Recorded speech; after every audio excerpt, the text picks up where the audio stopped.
नमस्ते। अहिले हामी भारतको बनारसको काशी विश्वनाथ टेम्पलको मन्दिरको अगाडिपट्टि छौँ। हिन्दूहरूको पवित्र स्थलमध्ये यो एकदमै महत्त्वपूर्णको एउटा ठाउँ पनि हो। यहाँ लाखौँ मान्छेहरू दर्शन गर्न आउँछन्। नेपालमा एउटा उखान छ, काशी गएर बासी बस्नु पर्दैन। किन त्यस्तो भनिन्छ होला? काशीलाई संसारको एउटा जीवित सहर पनि भनिन्छ र यहाँ मरेपछि मोक्ष पाइन्छ भन्ने मान्यता छ। यो चाहिँ भगवान शिवको सहर हो भन्ने मान्यता छ। यो भगवान शिवले धरतीमा म कतै बस्छु भने आफै आएर बस्ने ठाउँको लागि म यो चुज गर्छु भनेर उहाँ यो ठाउँ बनिएको भन्ने विश्वास छ।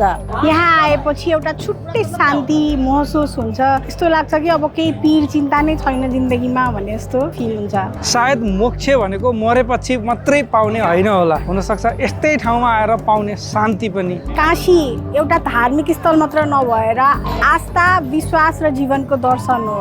यदि तपाईँलाई पनि यो अवसर मिल्यो कि काशी आउने भने त्यो मौका नगुमाउनु होला र पक्का आउनु होला। यो 12वटा ज्योतिर्लिङ्ग मध्ये एउटा हो र यो एकदमै शक्तिशाली मानिन्छ। हजारौँ वर्षदेखि मान्छेहरू यहाँ दर्शन गर्न आइरहेका छन्। तपाईँ काशी दर्शन गर्न आउने सुरसारमा हुनुहुन्छ, सोचिराख्नु भएको छ भनेदेखि केही टिप्सहरू छन् जुन तपाईँले यहाँ आएपछि फलो गर्न पनि र अथवा आउनुभन्दा अगाडि फलो गर्न पनि, त्यो हामी तपाईँलाई अर्को भिडियोमा दिनेछौँ।